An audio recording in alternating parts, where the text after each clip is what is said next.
Tes.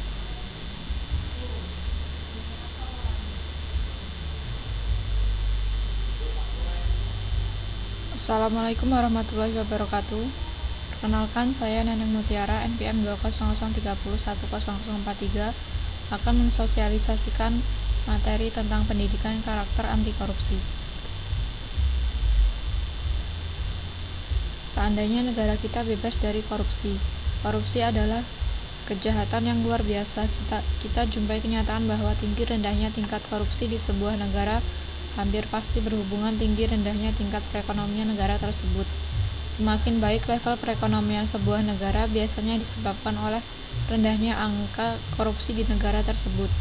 Sebaliknya, semakin tinggi angka korupsinya maka akan semakin jelek perekonomian negara tersebut. Korupsi memang pasti memiliki dampak global yang menyeluruh di sebuah negara. Seandainya saja negara kita bebas dari korupsi, maka gambaran berikut akan terjadi dalam kehidupan kita. Yang pertama, infrastruktur yang sangat baik dan gratis. Dengan dibangunnya infrastruktur, maka salah satu bentuknya adalah membangun fasilitas transportasi umum yang nyaman, yang pada akhirnya akan merubah kebiasaan masyarakat untuk menggunakan moda transportasi umum, dan hal ini akan menurunkan tingkat kemacetan.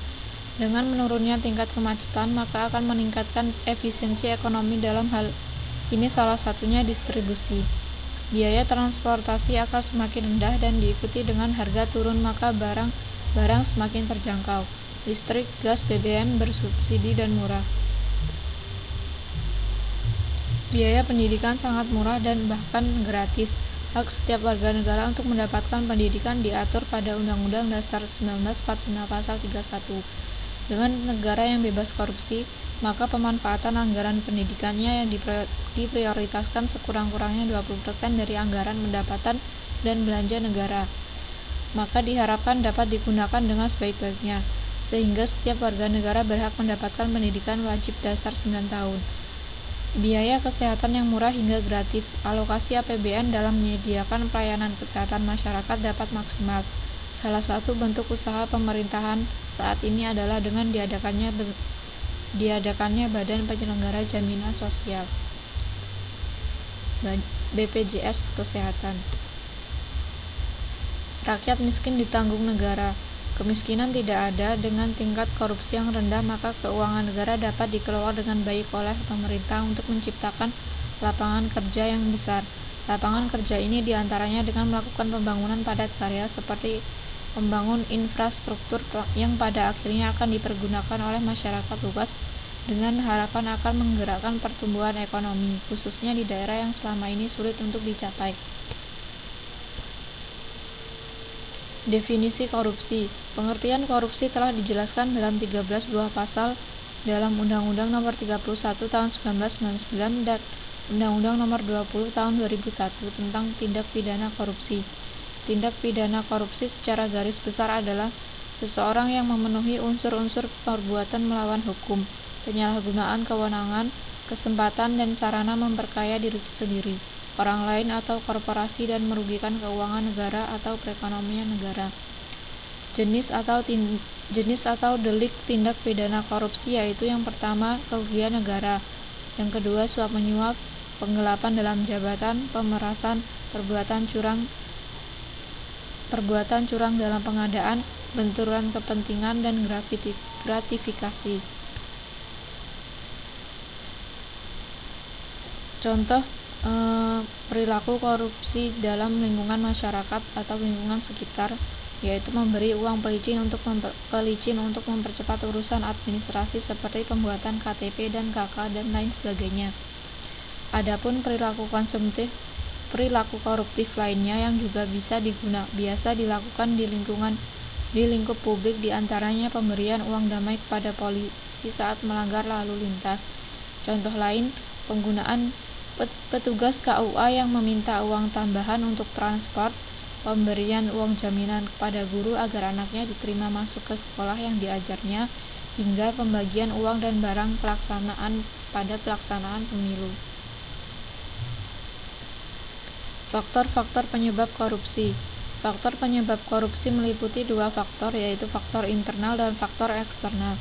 Faktor internal merupakan penyebab korupsi yang datang dari diri pribadi, sedang faktor eksternal adalah faktor yang penyebab terjadinya korupsi karena sebab-sebab dari luar. Faktor internal terdiri dari aspek moral, misalnya lemahnya keimanan, kejujuran, rasa malu, dan pola hidup konsumtif. Faktor eksternal bisa dilihat dari aspek ekonomi, misalnya pendapatan atau gaji tidak mencukupi kebutuhan. Aspek politis, misalnya stabilitas politik, kepentingan politik, dan aspek hukum terlihat dari lemahnya penegakan hukum dan buruknya wujud perundang-undangan. Serta aspek sosial, yaitu lingkungan atau masyarakat yang kurang mendukung perilaku anti korupsi. Dampak masif korupsi. Korupsi adalah kejahatan luar biasa, extraordinary crime, dengan dampak buruk yang luar biasa di hampir seluruh sendi kehidupan. Korupsi memiliki berbagai efek penghancuran yang hebat terhadap sisi kehidupan bangsa dan negara. Dampak yang pertama yaitu dampak korupsi di bidang ekonomi, seperti penurunan produktivitas. Negara yang korup menimbulkan produktivitas yang semakin menurun. Hal ini terjadi seiring dengan terhambatnya sektor industri dan produksi yang berkembang lebih baik atau melakukan pengembangan kapasitas. Penurunan produktivitas ini akan menyebabkan permasalahan yang cukup rumit seperti tingginya angka PHK dan meningkatnya pengangguran. Akhirnya akan terjadi kemiskinan masyarakat yang cukup meluas.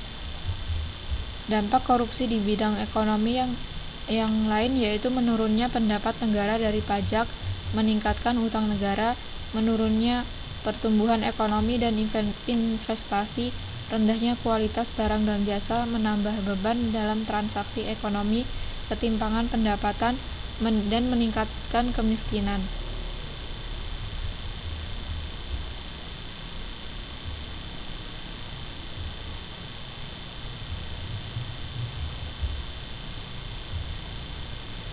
Dampak masif di bidang pemerintahan.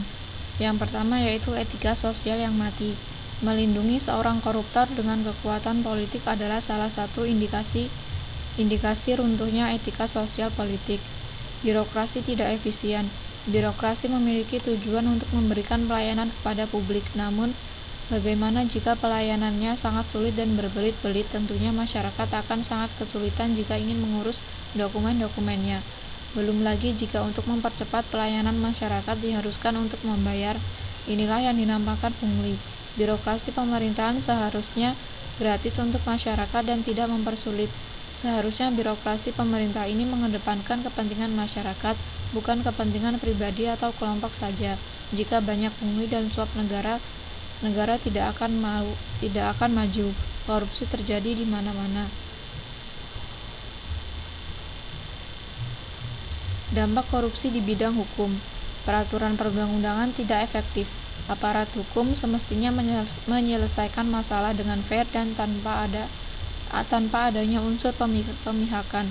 Seringkali harus mengalahkan integritasnya dengan menerima suap, iming-iming, gratifikasi, ataupun untuk memberikan kemenangan. Peraturan dan perundang-undangan yang berlaku menjadi tidak efektif karena setiap perkara selalu diselesaikan dengan korupsi. Hilangnya kepercayaan masyarakat terhadap negara. Masyarakat kita banyak menerima informasi melalui berbagai media tentang bobroknya penegakan hukum di Indonesia. Hukum tidak benar-benar melindungi masyarakat. Para koruptor terlihat tenang ketika dijerat hukum, seperti tidak ada yang berbeda antara dihukum atau tidak.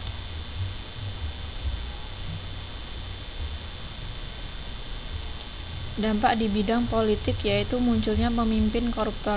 Para pemimpin selalu memberikan uang ataupun dalam bentuk sembako agar masyarakat memilih dia saat pemilihan. Masyarakat seolah-olah dituntut untuk memilih pemimpin koruptor. Mereka hanya menjanjikan hal-hal yang mungkin tidak akan dilakukan ketika ia menjabat. Yang kedua yaitu menguatnya plutokrasi. Plutokrasi adalah sistem politik yang dikuasai oleh seseorang yang memiliki modal besar. Setiap perusahaan besar memiliki hubungan dengan partai-partai tertentu. Beberapa pengusaha juga menjadi ketua partai politik tertentu. Ini membuat kepentingan perusahaan dan partai menjadi tidak sesuai. Ketua partai dapat melakukan tindakan suap dengan mudah jika mereka ingin menang karena banyaknya modal yang mereka punya. Yang kelima, dampak korupsi di bidang Hankam, kerawanan pertahanan dan keamanan, garis batas negara yang lemah, kekerasan dalam masyarakat. Dampak korupsi di bidang lingkungan, kualitas lingkungan yang rendah dan kualitas hidup yang menurun. Dampak terhadap ketahanan budaya dan religiusitas. Apabila masyarakat mentolerir bahkan membenarkan perilaku korup, maka kegiatan korupsi yang tadinya adalah sebuah keburukan akan menjelma menjadi hal yang remeh-temeh dan dianggap bukan hal yang tabu lagi, sehingga akan menggesek budaya dan religiusitas.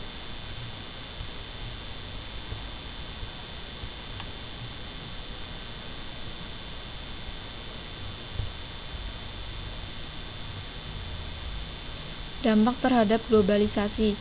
Terjadinya praktik suap dalam arena pesta demokrasi pemilihan umum menyebabkan calon terpilih adalah seorang yang mempraktikkan politik suap, akan menyebabkan pejabat negara, legislatif maupun pejabat negara yang akan membuat kebijakan untuk kepentingan sendiri sehingga tidak lagi dipercaya oleh publik karena banyaknya koruptor di sekitarnya. Bahkan akan terjadi kondisi publik tidak akan memilih siapapun saat pemilihan umum karena tindakan korupsi ini, sehingga nilai demokrasi semakin runtuh.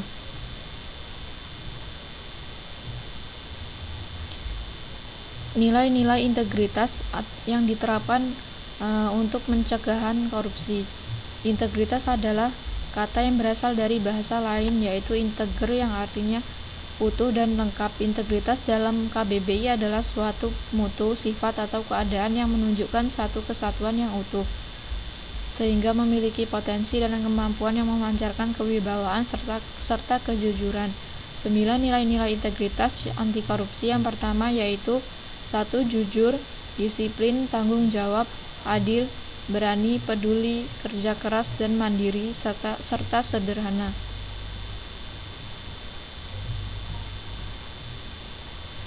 Tokoh berintegritas. Tokoh yang terkenal dengan integritasnya yang pertama yaitu Haji Agus Salim. Integritas yang ditunjukkan yaitu kejujuran dan kerja kerasnya ketika dia menolak beasiswa dari Belanda yang semula seharusnya untuk R.A. Kartini, namun karena harus menikah dan terpaksa melepaskannya, Kartini pun lalu merekomendasikan Agus Salim untuk menggantikannya.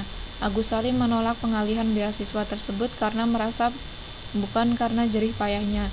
Sikap berintegritasnya ini juga ditunjukkan ketika Agus Salim menjabat.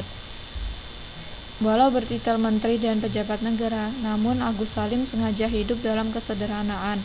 Rumahnya mengontrak, atapnya bocor jika hujan tiba, namun Agus Salim tetap pada prinsipnya.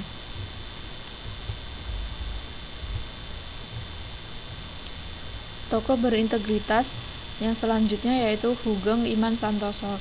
Dikenal sebagai tokoh yang berintegritas. Salah satu bukti klaim ini adalah ketika Hugeng meminta istrinya Mary Ruslani menutup toko kembang mereka sehari sebelum pelantikannya sebagai kepala jawatan imigrasi, dengan alasan semua orang nantinya yang berurusan dengan imigrasi akan memesan kembang pada toko mereka, dan ini tidak adil untuk toko-toko kembang lainnya. Tokoh berintegritas selanjutnya yaitu Insinyur Soekarno. Ketika harus meninggalkan istana pada tahun 1967, Soekarno masih menunjukkan integritasnya. Salah satunya ketika dia meninggalkan istana bersama anak-anaknya. Bung Karno pun hanya mengenakan kaos oblong putih dan celana panjang hitam dengan menumpang PW Kodok. Ia minta diantarkan ke rumah Fatmawati di Bilangan Sriwijaya, Kebayoran. Baik, sekian sosialisasi dari saya, kurang dan lebihnya saya mohon maaf. Terima kasih. Wassalamualaikum warahmatullahi wabarakatuh.